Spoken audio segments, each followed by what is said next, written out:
of the second speaker or second personality who had a great impact on my life, and that was Dr. Israr Ahmed. Dr. Israr Ahmed, may Allah grant him Jannah, he was one of the best Urdu-speaking orators in the world that I know of. So I traveled all the way to Pakistan in 1991 to meet Dr. Israr Ahmed. He was a medical doctor. He wasn't trained in any Islamic institute or Islamic university. He was a medical doctor inspired by Maududi, Jamaat Islami, went to Tabligh Jamaat, they started his own organization, Tanzeem Islam. I went to Lahore to meet him. And I was shocked at his simplicity. The command that he has over the Quran. He also speaks in English, but mainly in Urdu. And I was impressed by it. So I purchased all his video cassettes and added to the video cassette library. And to cut the story short, I learned many things from him. I'll just mention two important things I learned. Number one, he told me that I told about my background. I'm a medical doctor. I've just passed. And in 1991, I finished my medical studies and I was doing my internship when we started the organization.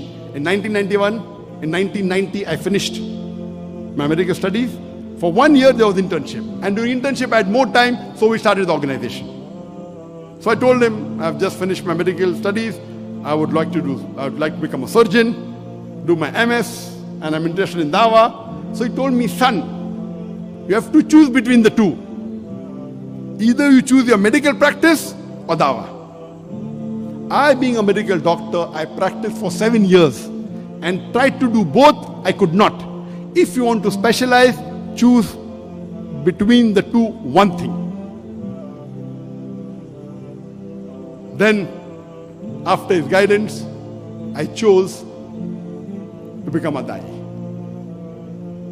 The second thing I learned from him was, he told me that if you want to become a Dai, see to it that you make your personal needs the minimum.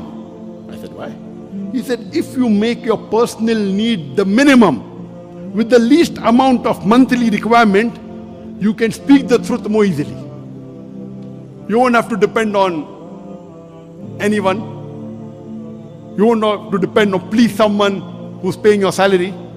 See to it that your needs are the least. And I saw that he had such a big institution, but what a simple man, Dr. Israr Ahmed.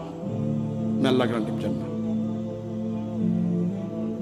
And this thing, that not to spend excessively, was one of the cornerstone of my success.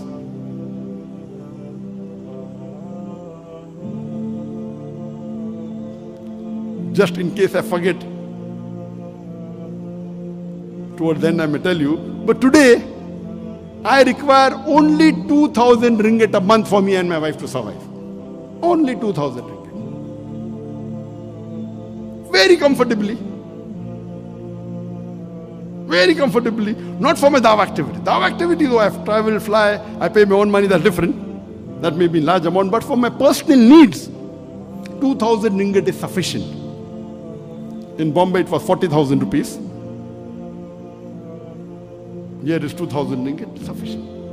Inshallah, time permits, I'll come to it later on. So these two things I learned from Sheikh Ahmed Deedan. And when I came back, I told my parents, initially when we started the organization, Islamic Research Foundation, I told my parents I will only be giving 2 hours a week. Because once I finish my internship, when I joined the MS surgery, I have to be there 24/6 or 6.5. Maybe I get half a day in a week free. So I spend some time with my family and 2 hours in this organization. But then I decided I will not do my post-graduation. I told my parents, I want to give 2 hours a day for Dawah and the balance time for my medical practice. My father had a roaring practice. My elder brother, Dr. Muhammad Naik, also was a doctor. And my brother, he was a very good orator. So when Sheikh Ahmed Deedat came, he was the MC. Because he was the Secretary General of his medical college. Very good orator. Not an Islamic speaker, but a general orator. So that's how Sheikh Deedat was impressed. So I told my parents, 2 hours dawah, remaining medical practice. After a couple of months, I said 50% dawah, 50% medical practice. They said, no problem. Then I said 2 hours medical practice, remaining dawah. They said, no problem. Then after maybe a year or so, I said full-time dawah. They said, no problem.